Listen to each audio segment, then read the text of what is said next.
It is now my honor to introduce our honorary degree recipient for 2014 and our commencement speaker as well.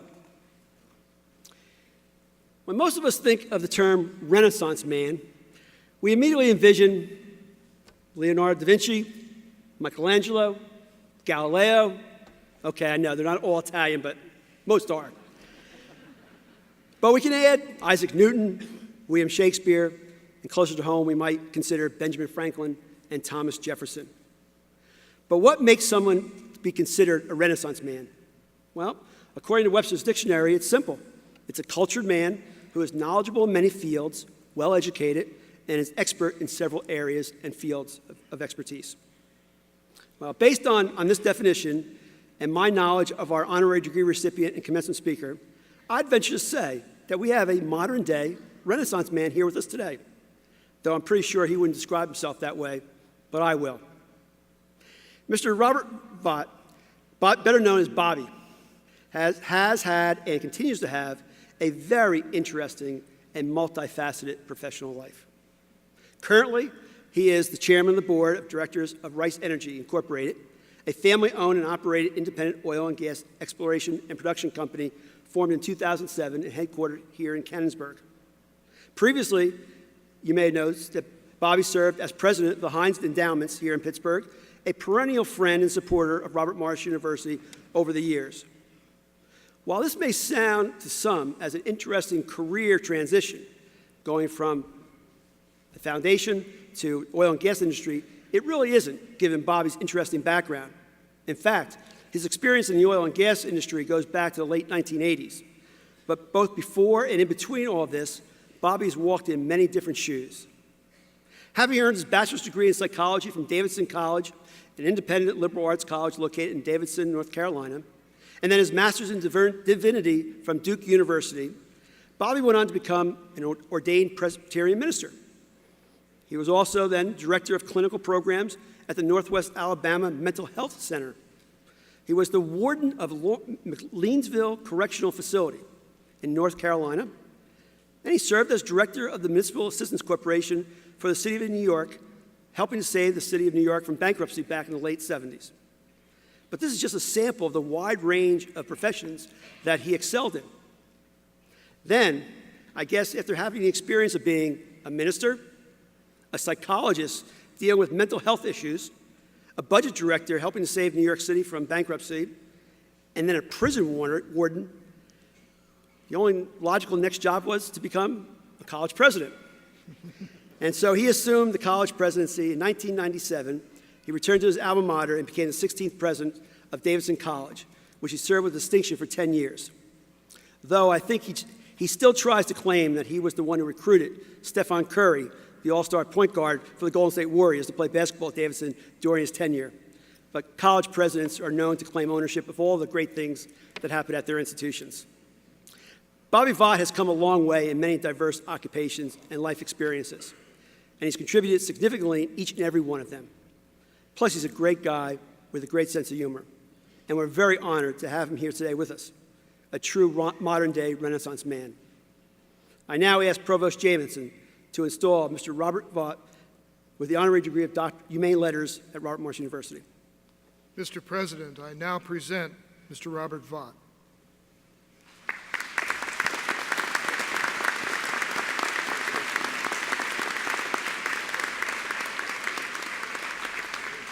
Would the Hood Marshals, Dr. Daria Jacobs, Professor Roger Gillen, please come forward?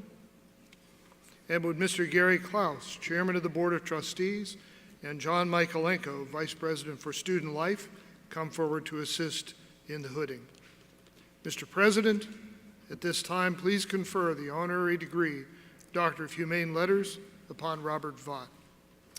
Mr. Vagt, by this degree, we recognize your many contributions to Robert Morris University and to the communities of Western Pennsylvania. I know I speak for the trustees when I express my personal gratitude for your wisdom in matters of extreme importance to our university and community. Congratulations on receiving this honorary degree.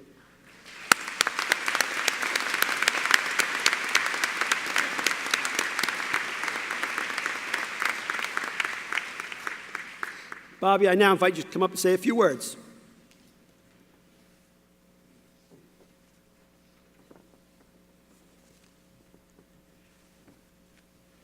Let me say that this is a morning of great honors, not the least of which is that I received my degree from Robert Morris along with the grand class of 2014, and that's quite a pleasure. It's also an honor to be here and be a part of the spirit of this gathering with all its energy and also its humor, because as I was walking in, and you know who you are, I heard one turn to his neighbor and say, "Did his invitation say that he was supposed to come dressed as a vegetable?" So I have to say, from the tomato section of the garden, I bring you greetings. President Dell'Omo, trustees, faculty, family, friends, and most important, the class of 2014, I consider it a privilege to be here with you, and in light of the seriousness of this responsibility, and fortunate to call President Dell'Omo friend, I asked his advice. He thought for a moment, looked me squarely in the eye, and said, "I found it best to have some idea of what I want to say. It is best to have a theme." He clearly had heard me on an occasion when I was engaged in extended extemporaneous speaking, which seemed to the naked ear without theme, so I found his advice quite sage. But in my search for a theme, considering the events of the last 20 months, I found a quotation attributed in four sources to the Roman historian Tacitus, and from an online quotation service attributed the same one to the Reverend William Sloane Coffin in a 1999 sermon. It's this: patriotism is entering into praiseworthy competition with one's ancestors. Despite the multiple references, trying to locate that statement specifically in Tacitus' work proved nigh on impossible. Indeed, the research became more complicated as a 2002 Ithaca College Quarterly attributed that same quotation to James A. Joseph, the former chair of the Council on Foundations and U.S. ambassador to South Africa. In somewhat desperate straits, I enlisted the assistance of a former colleague in the classics department at Davidson, who, after great effort, unearthed a Tacitus paragraph which includes sentiments similar to this oft-cited quotation. So, for my theme this morning, I would like to begin with a quotation from Tacitus. Or, I would like to begin this morning with a quote from Tacitus as assisted by Ambassador James Joseph and William Sloane Coffin. Or perhaps I would like to begin this morning by citing a line which Tacitus would have said this way if he had thought about it long enough. And so I offer the class of 2014 this thought from Tacitus: patriotism is entering into praiseworthy competition with one's ancestors. And to what end this idea? Well, beginning shortly, you will embark from the shores of Robert Morris, each in her or his own craft. You set sail into a world markedly different, even from that which received your immediate predecessors 12 short months ago.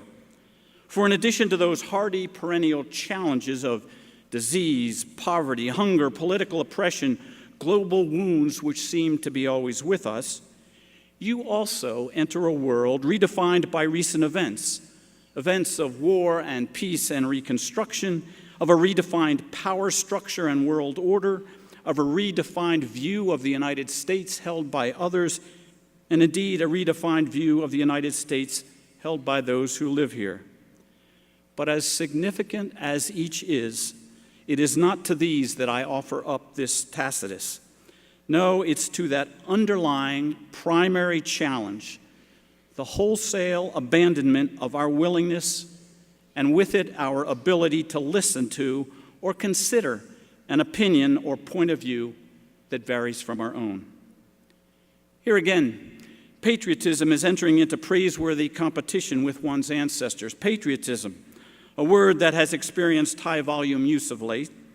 If we parse the words of Tacitus, as my classics department colleague did, we find the admonition that we should take the basic values or principles or practices of those who have gone before us, and based on them, we should act in a way that both improves upon them and honors and respects from whence we come, and in so doing, make them proud. If one looks at more than 2.25 centuries of our country, one finds that we in the United States have faced periods of social, political, and economic turmoil of the harshest kinds. And we've come through them, in large measure because we have not just tolerated, but respected different points of view. In 1776, those delegates who made up the Continental Congress recognized that this new country would require a constitution and appointed a committee to draft it. The Dickinson Report, which emerged in late summer of that year, drew from the members of that Congress fierce disagreement, which was both broad and deep on a host of fundamental issues, all of which led to a process to draft an interim document. The Articles of Confederation, when finally approved in 1781, were the rules by which the United States was governed for 8 years, a period which historian John Fiske called the critical period. It is a miracle, literally, that the road to the Articles was negotiated without mayhem and revolt, and it was so because there was a willingness by disparate opinions to listen to each other. A broad reading of U.S. history since that time would indicate, I believe, that we are what we are, we have what we have, we've done what we have done as a result of no single approach, no single ideology, no single point of view. Not just Republicans or Democrats, not just conservatives or liberals or centrists, but as a result of praiseworthy competition with our ancestors in practicing patriotic civil discourse and openness to different points of view. In the last 2 years, to a degree heretofore not seen, a different point of view is no longer considered by most of us as an opportunity to ponder, as you have pondered new ideas and new approaches in your academic course here at Robert Morris. But it's considered a challenge, an affront which must be met. Agree with me, or vitriol and ill will surely follow. It is this phenomenon which threatens peace and tranquility, but even more significantly, it's a major impediment to the solution of those hardy perennial problems mentioned earlier. This seeming unwillingness to even listen to another is not reserved for the large issues of politics, race, war, religion, ethics, morality, or lifestyle. No issue seems too small to engender such a response. Nor is it limited to relationships between countries and large groups, but seems to plague relationships between individuals as well. Why has this intolerance of a different point of view blossomed so over the course of the recent period?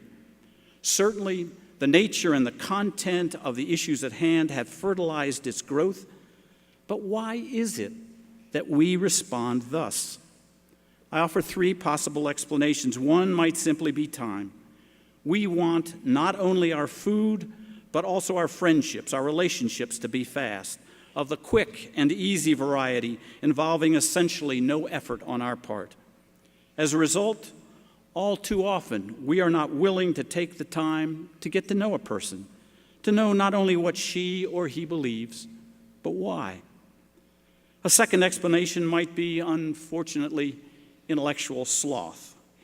Perhaps we lack the drive or the energy to fully engage ideas in general, particularly those that run counter to our own set of beliefs. We want it in black or white because the grays seem to complicate the landscape. Now, it's appropriate to be certain on some matters of right and wrong, what you will do and what you won't. But in those areas where there is a legitimate basis for difference, we seem unwilling to listen. A third and perhaps least attractive of the explanations might be arrogance, born of our success, which has led to our self-confidence. Perhaps we're simply convinced that our answers on all matters are correct. And where are you, this grand class of 2014, with respect to your own response to variance when challenged as to what you hold right and dear?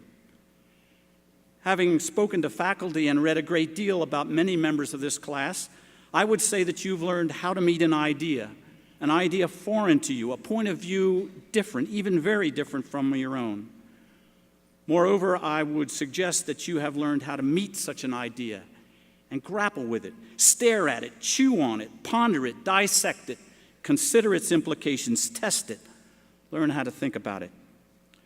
Further to that, on report from this faculty, you have learned how to hold a person whose viewpoints are different from yours, to hold that person in respect.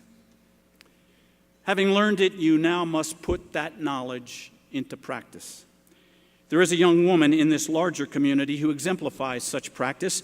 She engaged in a community service activity, the product and process of which was antithetical to what I knew to be some of her strongly held views. She had volunteered in a reproductive rights facility while very opposed to all that it advocated. I inquired as to why she would spend 3 hours each week doing something that was directed at a goal that she did not support. She looked at me, quizzically at first, and then responded, "How can you be against something, or for something for that matter, until you have fully engaged it?" I think it is fair to say that by definition of Tacitus, you all have learned and have begun to demonstrate that highest form of patriotism, a loyalty to and betterment of basic principles. I would ask you to accept this as not simple commencement hyperbole when I say that we need, or rather that we must have if we are to survive, what you have. Because of the instances around this globe right now where differences between and among people, differences in attitudes and opinions and ideas are reflected in hatred, even war. The stakes are high, not only in terms of human suffering, but also in the costs measured in terms of human decency and morality. If humanity loses its willingness or ability to engage in civil discourse, perhaps the most important part of which is listening, modern history could quickly devolve into a street fight. So take with you what you have learned and earned, and do so proudly, for you deserve it. Take also, and with similar pride, that gift you have to both teach and share with us broadly, or even one at a time, what you have learned and practiced. That righteousness does not spring from the arrogance of absolute certainty. That power does not come from being strong enough to put others down, but from being strong enough to stoop and lift another. That conviction of purpose comes not from isolating an idea foreign to our own, but engaging it. That peace, harmony, and yes, prosperity do not spring from fear, but in this complicated and tricky and treacherous and interrelated world, all 7 billion of us are, in some sense, tied to one another. So peace, harmony, and prosperity are built, as the Declaration of Independence says, and I quote, upon a decent respect to the opinions of mankind. So go forth on this glorious day as patriots. Lead us, and we will be proud, and we will follow. To the bolts of lightning who constitute this class of 2014, we congratulate you and wish you Godspeed. Thank you.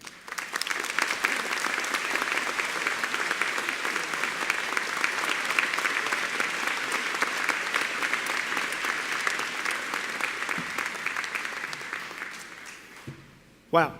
Thank you, Bobby. Those were very, very insightful and inspiring words, and I'm sure we all will take them to heart and use those as we move forward in our lives.